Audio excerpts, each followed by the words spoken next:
Hi అండి, నమస్తే. నేను మీ Sonia. Welcome back to our channel smart Soni Shiva. ఈ రోజు మన ఛానల్లో మినపప్పు నానబెట్టే పని లేకుండా అప్పటికప్పుడు కేవలం 5 నిమిషాల్లో చేసుకుని సూపర్ క్రిస్పీ అటుకుల వడలు ఎలా చేయాలో చూపిస్తున్నాను. ఈ వడలు పైన ఎంతో క్రంచీగా, లోపల దూదిలా సాఫ్ట్గా భలే టేస్టీగా ఉంటాయి. మీకు సౌండ్స్ వింటూనే తెలుస్తుంది కదా ఎంత క్రిస్పీగా వచ్చాయో. టేస్ట్ అదిరిపోతుంది.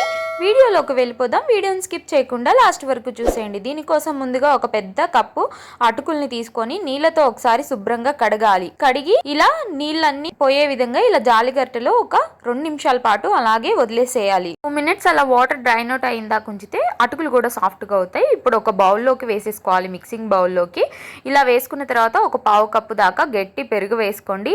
అలాగే ఒక 1/2 ఇంచ్ దాకా అల్లాన్ని ఇలా ముక్కలుగా కట్ చేసుకొని చిన్న ముక్కలు వేసుకోండి. అలాగే 1 లేదా 2 పచ్చిమిర్చిని ఇలా సన్న ముక్కలుగా కట్ చేసుకుని వేసుకోండి. అలాగే సన్నగా తురుముకున్న కరివేపాకును కూడా వేసేసుకోండి. 1 టేబుల్ స్పూన్ దాకా. 1 టేబుల్ స్పూన్ దాకా సన్నగా కట్ చేసుకున్న కొత్తిమీర తరుగు. అలాగే ఒక చిన్నది ఆనియన్ ని ఇలా చిన్న ముక్కలుగా కట్ చేసుకుని వేసుకుంటున్నాను. అవి ఒక పావు కప్పు దాకా అయ్యాయి. అలాగే ఒక 1/2 టీ స్పూన్ దాకా జీలకర్ర, టేస్ట్ కి సరిపడా సాల్ట్. నేనైతే ఒక 1/2 టీ స్పూన్ సాల్ట్ వేసాను. ఇప్పుడు వీటన్నిటిని కూడా ఒకసారి చక్కగా మిక్స్ చేసుకున్న తర్వాత ఇప్పుడు క్రిస్పీగా రావడం కోసం ఈ వడలు అనేది ఇందులోకి ఒక 2 టేబుల్ స్పూన్ల దాకా బియ్య పిండిని వేసుకుంటున్నాను. నేను ఇక్కడ పొడి బియ్య పిండి యూజ్ చేస్తున్నాను అనమాట. సో బియ్య పిండి వేసుకున్న తర్వాత చక్కగా ఇక్కడ ఎలాంటి వాటర్ వేయకుండా పెరుగులో ఉన్న తడి అలాగే అటుకుల్లో ఉన్న తడితో ఇలా చక్కగా ముద్దలాగా కలుపుకోవాలి. పిండిని చూస్తున్నారు కదా టెక్స్చర్ ఎలా ఉందో. ఇలా వచ్చేంత వరకు కలుపుకున్న తర్వాత ఇప్పుడు చిన్న చిన్న బాల్స్ లాగా తీసుకోవాలి. మీకు ఏదైనా కొంచెం చేతికి అతుక్కున్నట్టు అనిపిస్తే కొంచెం ఆయిల్ని రాసుకోండి, చేతికి సరిపోతుంది. ఇలా నిమ్మకాయ సైజ్ అంత బాల్స్ని తీసుకొని నేను వీడియోలో చూపించిన విధంగా ఇలా వడ షేప్లో చేసుకోవాలి. మీకు ఇష్టమైతే మధ్యలో హోల్ కూడా పెట్టుకోవచ్చు. ఇలాగే పిండి మొత్తాన్ని కూడా ఇలా వడల్లాగా చేసేసుకోవాలి. ఇప్పుడు స్టవ్ మీద బాండి పెట్టేసుకోండి.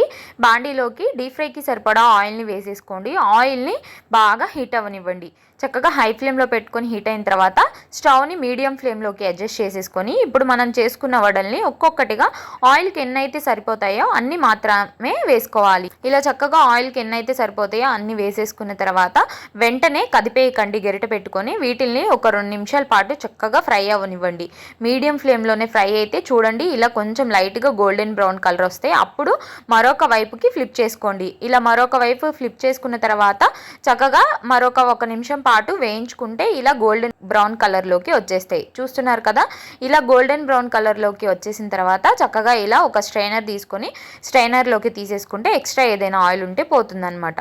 వీటిల్ని టిష్యూ వేసుకున్న పేపర్లో పెట్టుకొని మరొక వాయిగా ఇలా వడల్ని మళ్ళీ వేసేసుకోవాలి. ఇలా వేసుకొని ముందు చెప్పిన విధంగా మీడియం ఫ్లేమ్లో ఫ్రై చేసుకోవడమే. అంతేనండి, ఎంతో రుచికరమైన ఇన్స్టెంట్ అటుకుల వడలు రెడీ. మీకు సౌండ్ వింటుంటే తెలుస్తుంది కదా ఎంత క్రంచీగా ఎంత క్రిస్పీగా వచ్చాయో. చూడండి నేను ఒకటి తుంచి చూపిస్తాను. చూడండి పైన క్రిస్పీగా లోపల సాఫ్ట్గా చాలా చాలా బాగుంటుంది. స్నాక్స్లోకి ఇది అద్దరిపోతుంది.